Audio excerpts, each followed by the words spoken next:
Suatu hari ada seorang seniman senjata namanya Orban.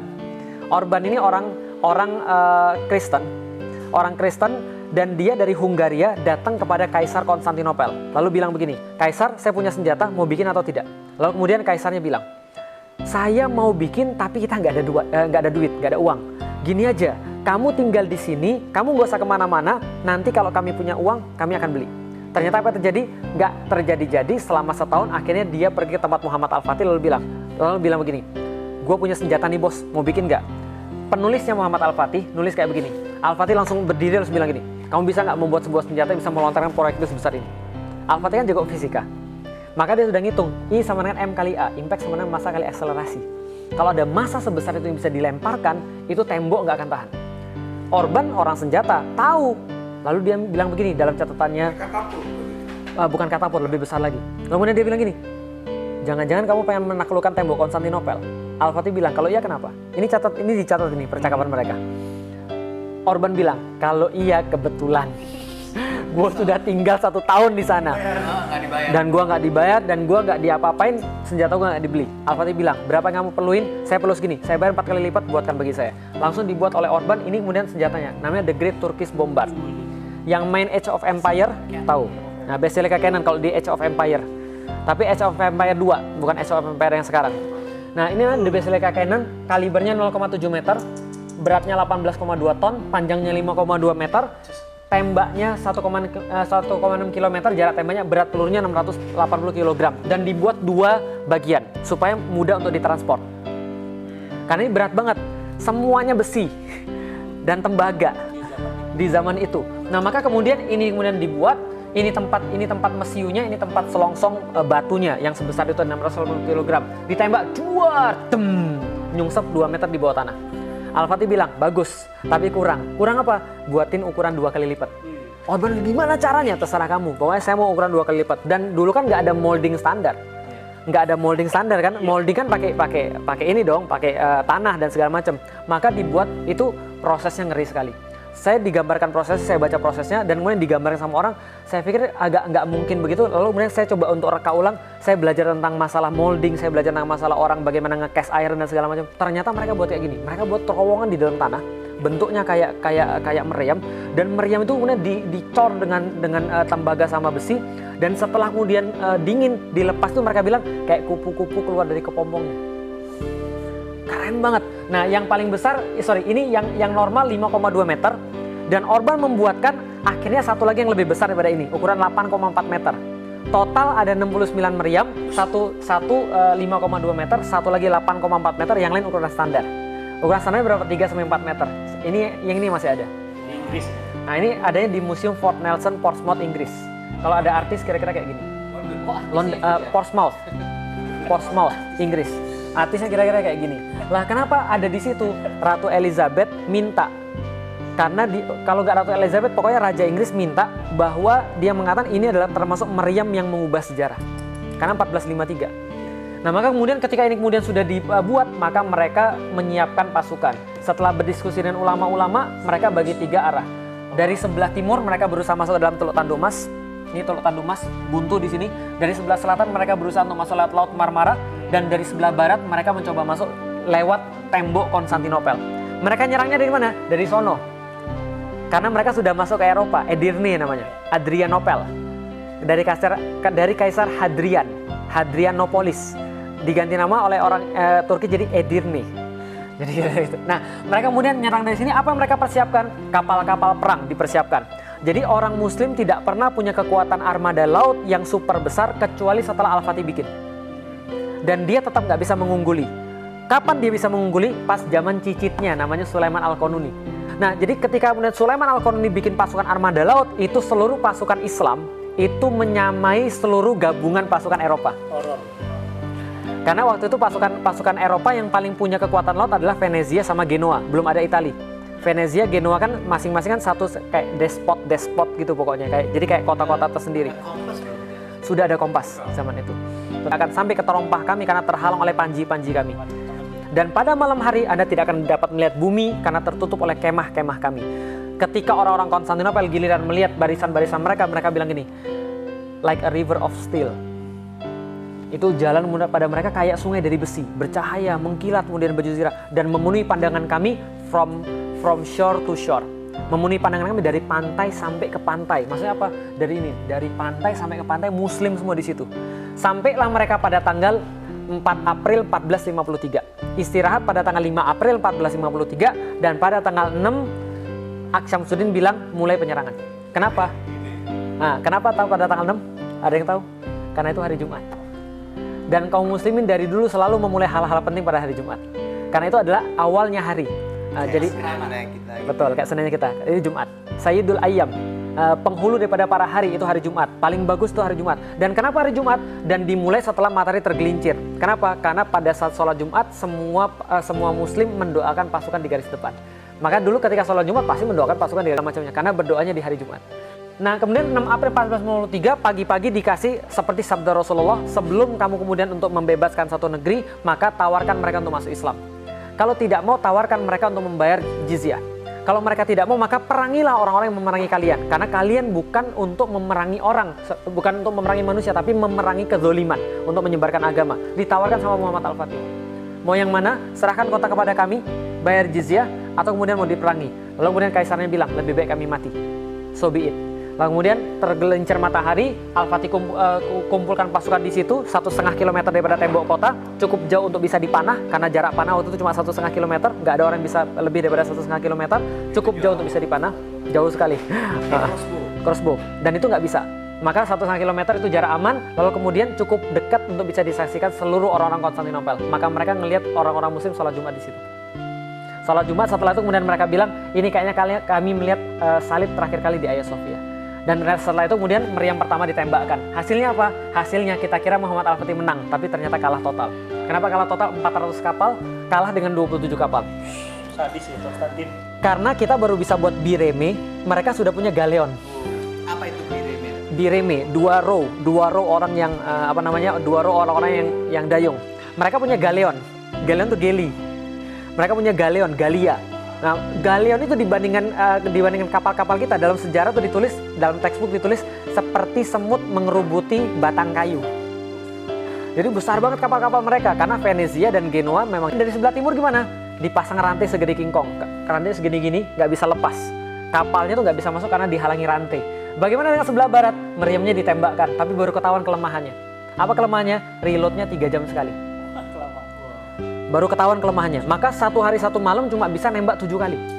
Nggak bisa lebih. Tembak, hancur semen. Tembak, hancur semen. Belum yang hancur-hancuran semua. Zaman dulu, tembaga ditembakkan dengan mesiu, itu koefisien geseknya panasnya luar biasa, dan kalau ditembakkan terus, pecah.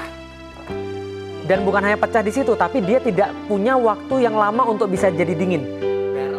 Barrel hancur. Banyak barrel hancur, melukai banyak orang. 69 meriam itu banyak yang hancur, sampai pada satu titik semua pada mati, tembok itu masih berdiri megah.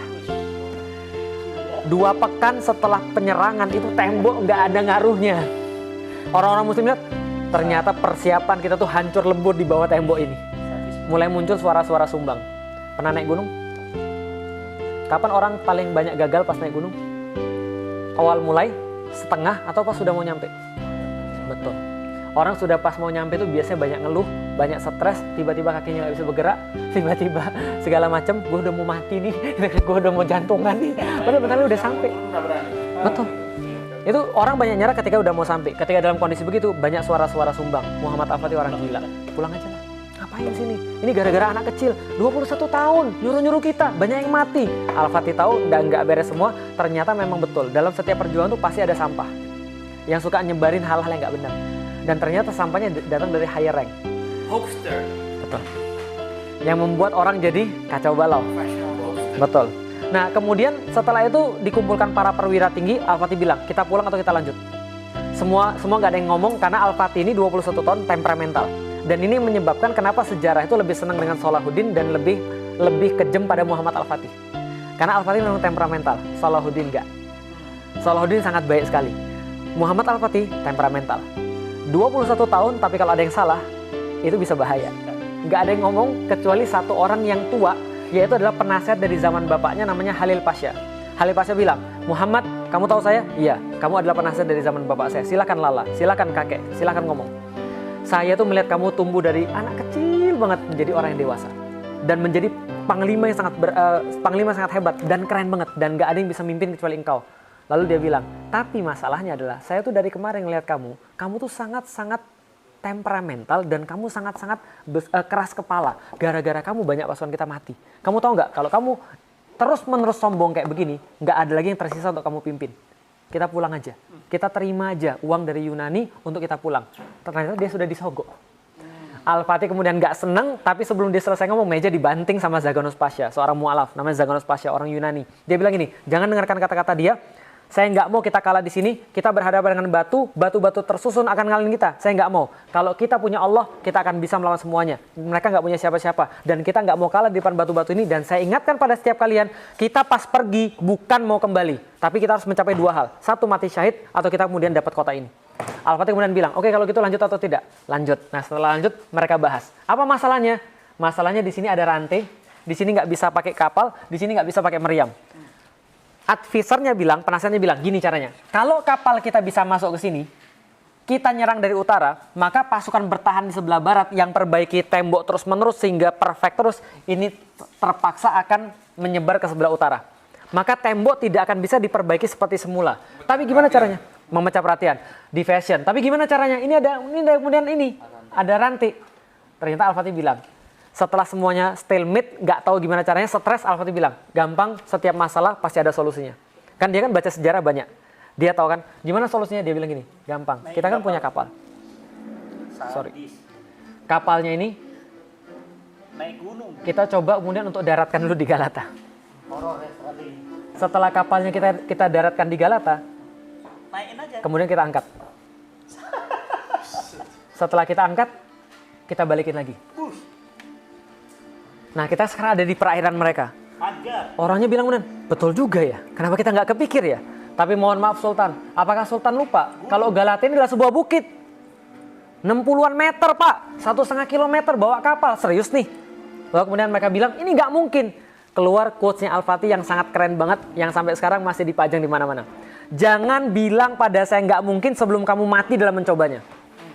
Jadi kalau kamu masih hidup, mungkin. Betul. Jadi kalau kamu masih hidup, jangan ngomong mustahil.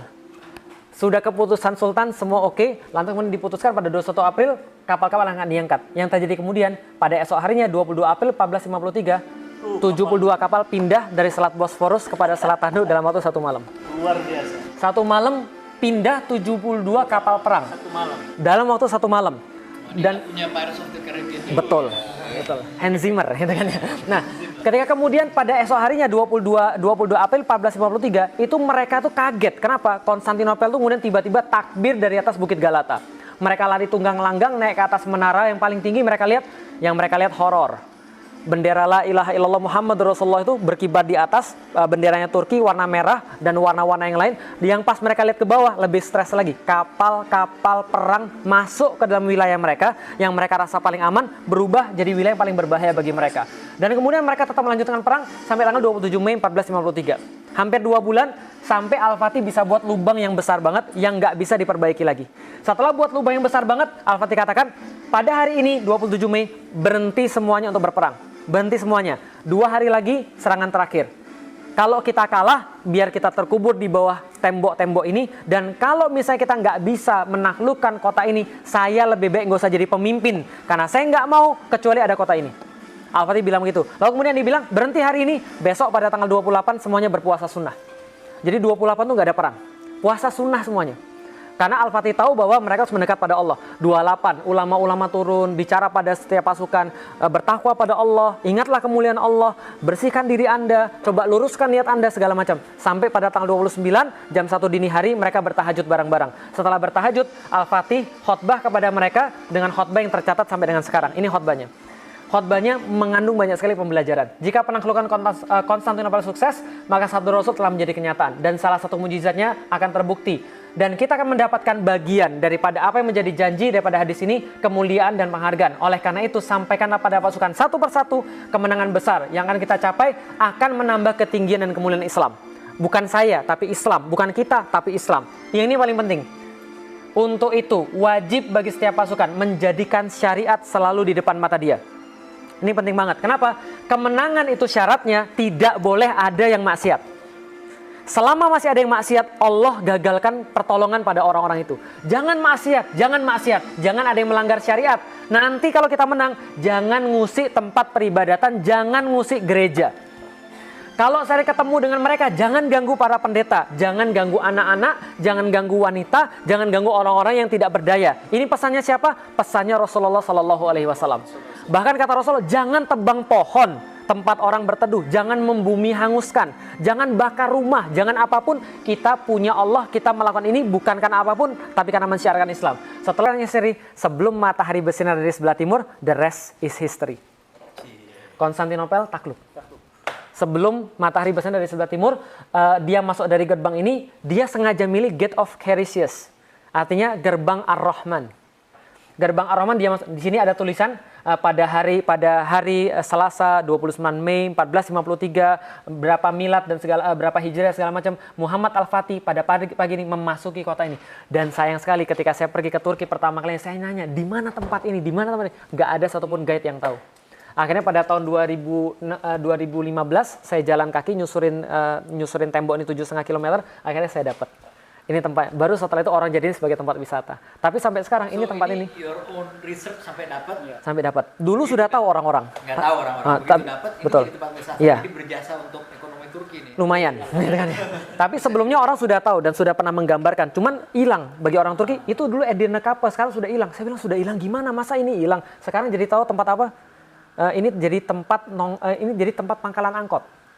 Dan kalau Anda lewat sini, pesingnya minta ampun karena gelandangan di sini, gembel di sini. Dan pemerintah Turki masih belum memperhatikan tempat ini. Bagi saya ini tempat sesuatu. Karena Al-Fatih masuk, dan Al-Fatih gurunya Aksyamsuddin dengan berbagai macam ras dan etnik, dia sangat toleran sekali pada semuanya. Dia masuk dan kemudian mengucapkan Alhamdulillah, semoga Allah merahmati para syuhada, memberikan kemuliaan pada mujahidin, dan kebanggaan dan syukur buat rakyatku. Kemudian dia jalan langsung ke Hagia Sophia, melewati forum-forum Yunani, kemudian melihat ke kiri, melihat ke kanan, mengucapkan Masya Allah, Masya Allah, Masya Allah. Sampai di depan gereja Hagia Sophia, dia turun dari kudanya, melepas helm perangnya, sujud ke arah Ka'bah, mengambil segenggam tanah Konstantinopel, menaburkan ke atas kepala dia, lalu kemudian masuk ke dalam gereja. Di dalamnya dia menemukan banyak sekali orang-orang, ribuan orang-orang nangis, stres, karena di tahun-tahun yang sama sedang terjadi Reconquista. Spanyol dikuasai lagi sama orang-orang Salibis. Kemudian orang-orang Muslim dibunuh mati semua di sana. Tapi Al-Fatih bilang, kalian tidak akan kami lukai, kalian tidak akan kami sakiti. Yang tetap ingin tinggal di kota ini, propertinya masih tetap milik mereka dan masih sampai sekarang terbukti. Dan siapapun yang pengen keluar dari tempat ini, kami jamin mereka sampai ke depan pintu gerbang kota. Tapi kami minta tempat ini kami jadikan sebagai masjid. Maka kemudian Hagia Sophia dijadikan sebagai masjid. Hari itu juga, di waktu itu juga diperintahkan Hagia Sophia menjadi properti pribadinya Muhammad Al-Fatih, dibersihkan semuanya, lalu kemudian ditutupi gambar-gambar. Jadi gambar Yesus itu ada, itu bukan gambarnya dari awal ada. Kalau misalnya Mas Dani ke sana terus dijelasin sama orang-orang yang guide, mereka kan bilang, ini simbol toleransi bahwa masjid ada gambar Yesus. Enggak. Itu ditutup sama Muhammad Al-Fatih. Lalu baru kebuka sekitar tahun 1900-an. Ketika gempa, kebuka lapisannya. Nah, jadi itu ditutup. Al-Fatih itu puitis, dia sastra. Ketika masuk pertama kali Hagia Sophia, dia langsung bikin puisi. Puisinya sampai sekarang masih ada.